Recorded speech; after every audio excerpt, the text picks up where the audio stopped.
안녕하세요. 시골 목사입니다. 오늘은 출애굽기 32장을 살펴보시겠습니다. 32장에서는 아론과 이스라엘 백성들이 금송아지를 만들어 하나님을 배신하고 거역하는 장면이 연출됩니다. 1절 보시겠습니다. 백성이 모세가 산에서 내려옴이 더딤을 보고 모세가 산에서 40일을 머물렀습니다. 모여 백성이 아론에게 이르러 말하되 일어나라. 모세가 없는 상황이라 백성들은 아론에게 새로운 지도체제를 요구하고 있습니다. 우리를 위하여 우리를 인도할 신을 만들라. 이 모세 곧 우리를 애굽 땅에서 인도해 낸 사람은 어찌 되었는지 알지 못함이니라. 이스라엘 백성들은 자신들을 구원해낸 이가 하나님이 아니라 사람인 모세라고 생각했는데 그 이유는 하나님은 눈에 보이지 않기 때문에 그러합니다. 아론이 그들에게 이르되 너희의 아내와 자녀의 귀에서 금고리를 빼어 금고리는 성막과 그 기구를 만드는 데 쓰기 위해 애굽 사람들에게서 받게 하신 것입니다. 내게로 가져오라. 지도자인 아론이 앞장서는 것을 볼 수 있습니다. 3절 보시겠습니다. 모든 백성이 그 귀에서 금고리를 빼어 아론에게로 가져가매 아론이 그들의 손에서 금고리를 받아 부어서 조각칼로 새겨 송아지 형상을 만드니 송아지 형상은 애굽신 아피스를 상징합니다. 그들이 말하되 이스라엘아 이는 너희를 애굽 땅에서 인도하여 낸 너희의 신이로다 하는지라.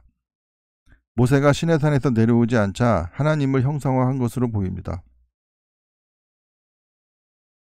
화면에 보이는 장면은 금송아지를 만들어 놓고 그 주변에서 춤추고 떠드는 장면입니다. 아론이 보고 그 앞에 제단을 쌓고 이에 아론이 공포하여 이르되 내일은 여호와의 절일이니라 하니 모세에 의해 지금까지 억제해 왔던 환락을 여호와의 절일이라는 이름으로 아론이 허용합니다. 이튿날에 그들이 일찍이 일어나 번제를 드리며 화목제를 드리고 백성이 앉아서 먹고 마시며 일어나서 뛰놀더라. 뛰논다의 히브리어 차하크는 성적으로 타락한 행동을 의미합니다. 7절 보시겠습니다. 여호와께서 모세에게 이르시되 너는 내려가라. 내가 애굽 땅에서 인도해 낸 내 백성이 하나님과 맺은 언약을 일방적으로 파기하여 하나님 백성의 자격을 잃었기에 모세의 백성이라고 하나님께서 말씀하고 계십니다. 부패하였도다. 그들이 내가 그들에게 명령한 길을 속히 떠나 자기를 위하여 송아지를 부어 만들고 그것을 예배하며 그것에게 제물을 드리며 말하기를 이스라엘아 이는 너희를 애굽 땅에서 인도하여 낸 너희 신이라 하였도다. 하나님을 송아지로 격화시켰습니다. 9절 보시겠습니다. 여호와께서 또 모세에게 이르시되 내가 이 백성을 보니 목이 뻣뻣한 백성이로다. 목이 뻣뻣하다는 말은 원래 농부의 말을 잘 듣지 않는 소나 말에게 쓰이던 표현으로 성경에서 고집이 세고 악한 상태를 가리키는 관용어로 쓰입니다. 10절 보시겠습니다. 그런즉 내가 하는 대로 두라. 내가 그들에게 진노하여 그들을 진멸하고 너를 큰 나라가 되게 하리라. 모세가 그의 하나님 여호와께 구하여 이르되 여호와여 어찌하여 그 큰 권능과 강한 손으로 애굽 땅에서 인도하여 내신 주의 백성에게 7절에서는 하나님께서 모세에게 모세의 백성이라고 언급하셨습니다. 진노하시나이까 어찌하여 애굽 사람들이 이르기를 여호와가 자기의 백성을 산에서 죽이고 지면에서 진멸하려는 악한 의도로 인도해 내었다고 말하게 하시려 하나이까 주의 맹렬한 노를 그치시고 뜻을 돌이키사 주의 백성에게 이 화를 내리지 마옵소서. 모세가 하나님께서 진노를 거두시길 간구하고 있습니다. 13절 보시겠습니다. 주의 종 아브라함과 이삭과 이스라엘을 기억하소서.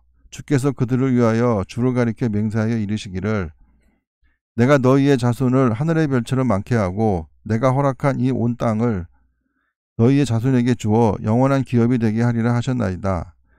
만일 하나님이 언약 후손인 이스라엘 백성에게 진노하여 이들을 멸망시키면 결과적으로 하나님 자신도 이들 조상에게 한 약속을 깨트리는 셈이 된다는 사실을 알리면서 하나님의 진노를 거두시길 호소하고 있습니다. 여호와께서 뜻을 돌이키사 말씀하신 화를 그 백성에게 내리지 아니하시니라. 약속에 불편하신 하나님의 속성이 드러나는 장면입니다. 말씀하신 화를 그 백성에게 내리지 아니하리라.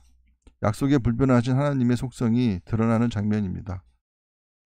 모세가 돌이켜 산에서 내려오는데 두 증거판이 그의 손에 있고 그 판의 양면 이쪽 저쪽에 글자가 있으니 그 판은 하나님이 만드신 것이요 글자는 하나님이 쓰셔서 판에 새기신 것이더라. 여호수아가 백성들의 요란한 소리를 듣고 여호수아는 모세가 산으로 들어갈 때까지 계속해서 그를 수행했으며 다른 사람들이 모두 산 밑으로 내려갔을 때도 모세가 돌아오기까지 산에서 기다리고 있었습니다.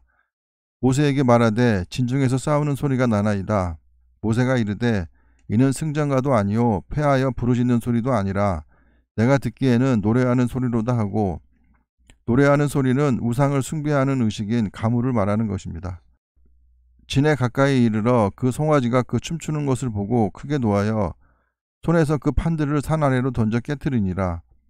백성들이 하나님과의 언약을 깨뜨렸기에 모세는 증거판을 깨뜨림으로 언약의 효력이 상실되고 파기되었음을 나타내었습니다. 모세가 그들이 만든 송아지를 가져다가 불살라 부수어 가루를 만들어 금덩어리 자체는 불에 타지 않기에 금송아지는 겉만 금으로 도금한 것 같습니다. 물에 뿌려 이스라엘 자손에게 마시게 하니라. 자신들이 만들어 섬기던 신을 마시게 되었습니다. 모세가 아론에게 이르되 이 백성이 당신에게 어떻게 하였기에 당신이 그들을 큰 죄에 빠지게 하였느냐. 아론이 이르되 내 주여 노하지 마소서. 이 백성의 악함을 당신이 아나이다. 자신이 져야 할 책임을 백성들 편으로 은근히 떠넘기고 있음은 아담이 하와에게 죄를 떠넘기고 하와는 뱀에게 그 죄를 떠넘기던 장면과 흡사합니다. 23절 보시겠습니다. 그들이 내게 말하기를 우리를 위하여 우리를 인도할 신을 만들라. 이 모세 곧 우리를 애굽 땅에서 인도해 낸 사람은 어찌 되었는지 알 수 없노라 하기에 내가 그들에게 이르기를 금이 있는 자는 빼내라 한즉, 아론은 실제로 백성들이 우상을 숭배할 수 있는 길을 열어주었고 자신이 그 제사장 역할을 했습니다. 그들이 그것을 내게로 가져왔기로 내가 불에 던졌더니 이 송아지가 나왔나이다. 죄지은 인간들의 책임 전가와 사실 호도는 전혀 새로운 것이 아니라 이미 아담으로부터 시작된 악습입니다. 모세가 본즉 백성이 방자하니 이는 아론이 그들을 방자하게 하여 원수에게 조롱거리가 되게 하였음이라. 하나님을 섬기겠다고 출애굽을 해놓고 우상인 아피스를 섬기는 의식을 치렀습니다. 26절 보시겠습니다. 이에 모세가 진문에 서서 이르되 누구든지 여호와의 편에 있는 자는 내게로 나아오라 하매 레위 자손이 다 모여 그에게 가는지라. 레위 자손 중 우상 숭배에 참여하지 않은 자들이 모세에게로 갔습니다. 모세가 그들에게 이르되 이스라엘의 하나님 여호와께서 이렇게 말씀하시기를 너희는 각각 허리에 칼을 차고 진 이문에서 저문까지 왕래하며 각 사람이 그 형제를, 각 사람이 자기의 친구를, 각 사람이 자기 이웃을 죽이라 하셨느니라. 레위 자손이 모세의 말대로 행하매 이날의 백성 중에 3,000명가량이 죽임을 당하니라. 레위인들은 우상 숭배로 끌어들인 적극적인 주모자들이 누구인지 다 알고 있었을 것이라고 칼빈은 주장하고 있습니다. 한편 범죄자들을 잔인하리만큼 철저히 응징하는 본 장면을 통해 우리는 피상적이고 감상적인 안타까움을 초월하여 죄, 특히 우상 숭배의 죄악이 얼마나 하나님 앞에 가증스럽고 또한 그 결과가 무서운지를 더욱 처절히 깨달아야 할 것입니다.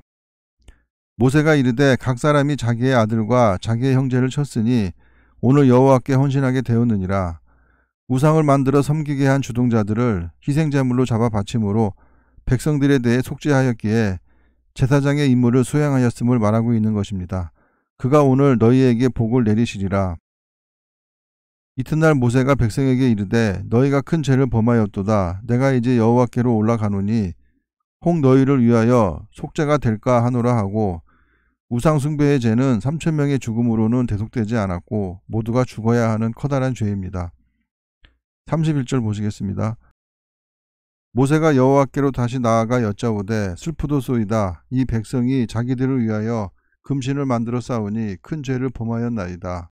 그러나 이제 그들의 죄를 사하시옵소서. 그렇지 아니하시오면 원하건대 주께서 기록하신 책에서 내 이름을 지워버려 주옵소서.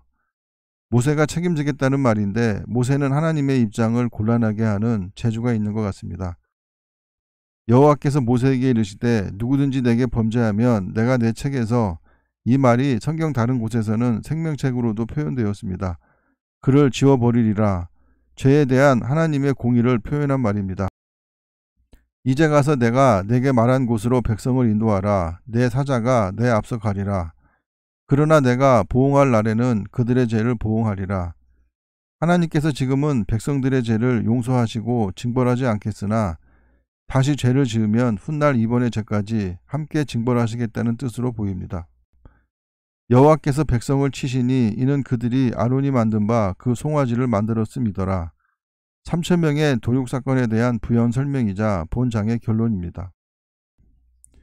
요즘을 살아가는 성도들은 비록 우상을 만들어 섬기고 있지는 않으나 끝없는 탐심을 만들어내므로 세상에서 행복을 누리지 못할 뿐 아니라 진리를 그 마음속에 받아들이지 않고 있습니다. 탐심은 우상 숭배이고 우상을 숭배하는 자는 천국을 유업으로 받을 수 없다고 성경에서 말씀하고 계십니다.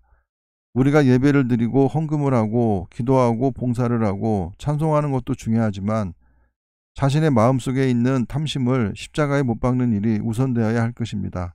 감사합니다.